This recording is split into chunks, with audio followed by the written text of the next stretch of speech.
Hello guys.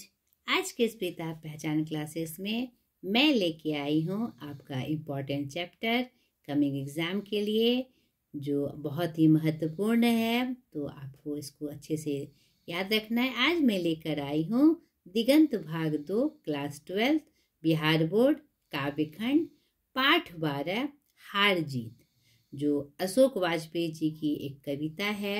और यह एक कविता की प्रमुख विशेषता यह है कि यह एक गद्य कविता है। गद्य कविता क्या होती है? जो मतलब कि आपको पढ़ने से लगेगा कि कोई गद्य भाग हम पढ़ रहे हैं। तो पुराने समय में भी गद्य कविताएं लिखी जाती थी और काफ़ी रूप में लिखी जाती थी। तो यहाँ पर जो अशोक वाजपेयी जी हैं, इन्होंने बहुत सारी गद्य कविताएं लिखी है।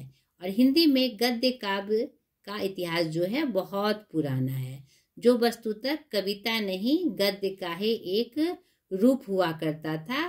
किंतु यह जो गद्य कविता नई है और पिछले 15-20 वर्षों में अनेक कवियों द्वारा पर्याप्त संख्या में लिखी गई है। यानी पहले पुराने जमाने में गद्य काव्य बड़े बड़े रूपों में लिखे जाते थे, लेकिन यह जो गद्य कविता आई है वह नई है और यह 15-20 वर्षों में हमारे साहित्य में यहाँ पर प्रस्तुत हुई है।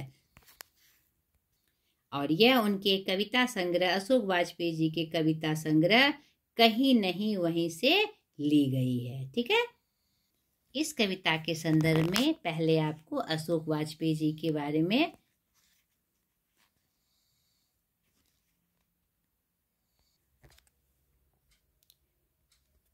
यह जो कविता है शासक वर्ग, राजनीतिक, युद्ध, इतिहास और आदमी को लेकर आधुनिक प्रसंगों में अनेक प्रश्न उठाती है और कौंध के एक क्षण में अनेक सारी वास्तविकता को बेपर्दा करती है।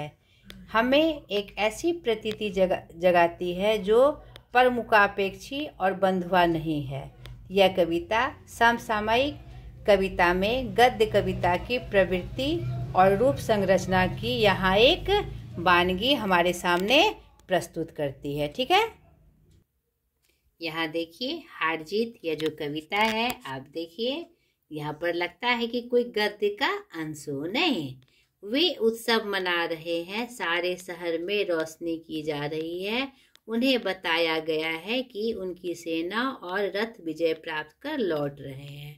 नागरिकों में से ज्यादातर को क्या पता नहीं कि इस युद्ध में उनकी सेना और शासक गए थे। युद्ध किस बात पर था यह भी नहीं कि शत्रु कौन था, पर वे विजय पर मनाने की तैयारी में व्यस्त हैं। ठीक है। उन्हें सिर्फ इतना पता है कि उनकी विजय हुई है। उनकी से आशय क्या है यह भी स्पष्ट नहीं है। किसकी विजय हुई? सेना की, शासक की, नागरिकों की? किसी के पास पूछने का अवकाश नहीं है। नागरिकों को नहीं पता कि कितने सैनिक गए थे और कितने विजयी वापस आ रहे हैं।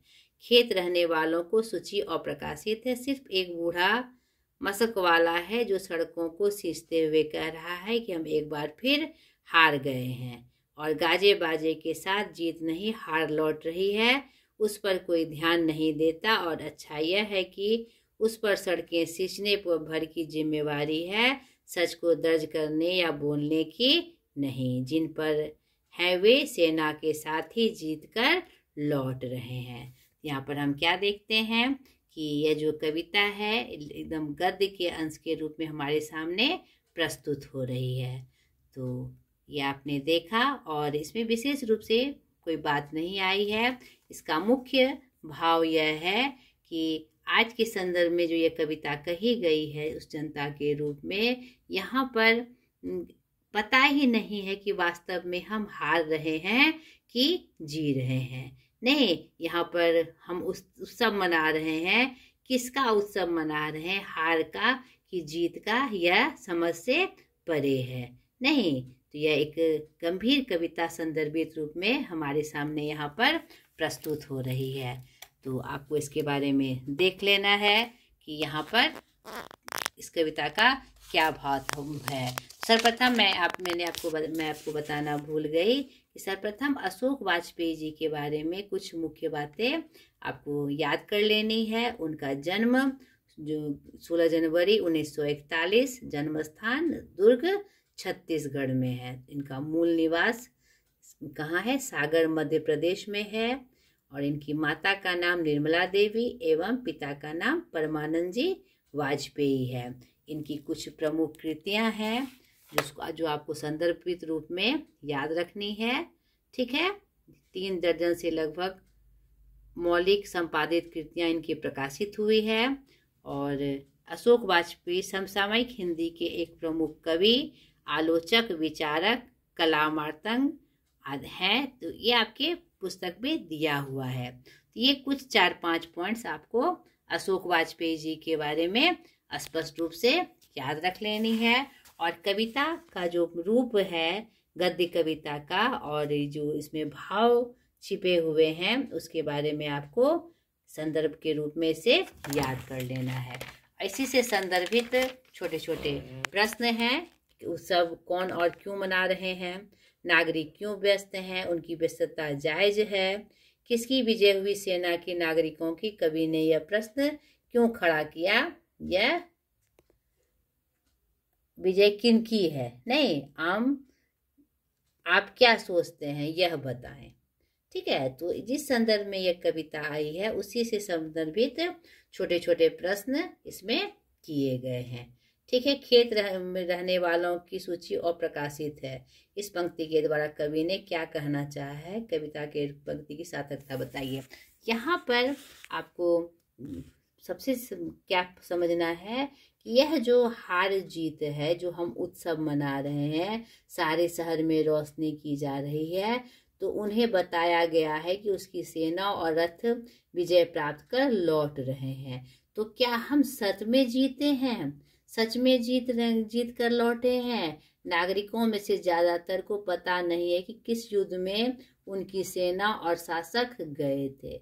यानी कोई भी जो बात हो रही है, आम जनता को इसकी जानकारी है कि नहीं, यह बात पता ही नहीं है। यहाँ पर शासन की जो व्यवस्था है उस पर यहाँ पर एक तरह से व्यंग करते हुए कवि हमारे सामने चित्र प्रस्तुत कर रहे हैं कि हम जो उत्सव मनाते हैं तो कुछ बातें हमें पता ही नहीं होती हम किसके लिए उत्सव मनाते हैं, कौन से काम में हम गए हुए हैं, उसका मुख्य उद्देश्य क्या है, मुख्य लक्ष्य क्या है, हमें पता ही नहीं होता है। इस संदर्भ में यह कविता आई है कि हमारी हार हुई कि हम जीते हैं, तो यहाँ पर हमें पता ही नहीं होता है।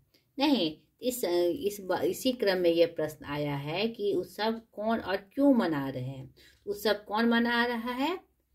जनता नहीं, सब मिलजुल कर मनाया जा रहा है। क्यों मनाया जा रहा है भाई? कि उसकी सेना और रथ विजय प्राप्त कर लौट रहे हैं। नागरिक क्यों व्यस्त है?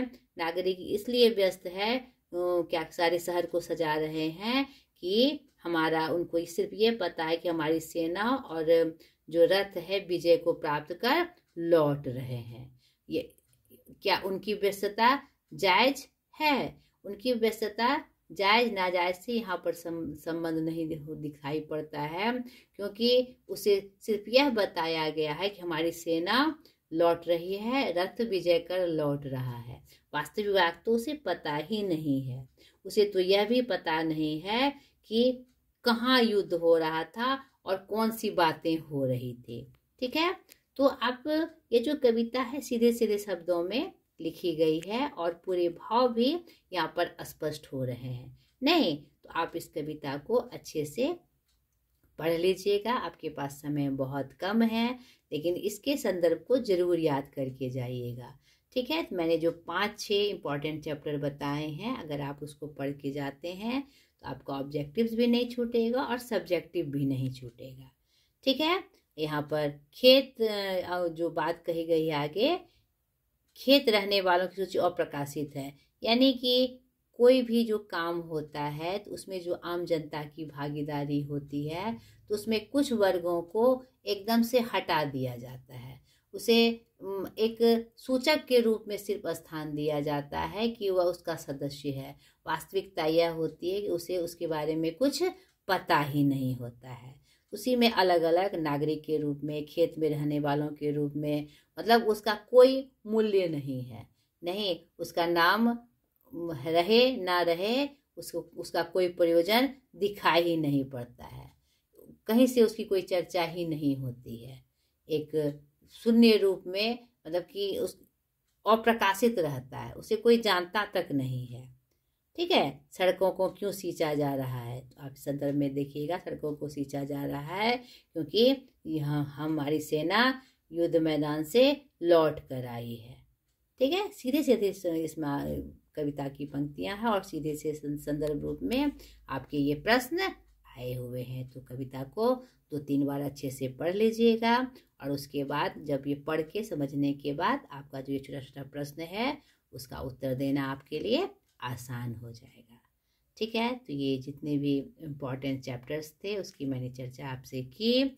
चलिए फिर से ढेर सारी शुभकामनाओं के साथ आपको आज तक के लिए इतना ही। आप अच्छे से एकदम आत्मविश्वास के साथ परीक्षाओं में बैठिए और परीक्षा दीजिए, अच्छा होगा। और बहुत सारा आशीर्वाद, बहुत सारी शुभकामनाएं आपके साथ है। ठीक है। आज तक के लिए इतना ही। बाय।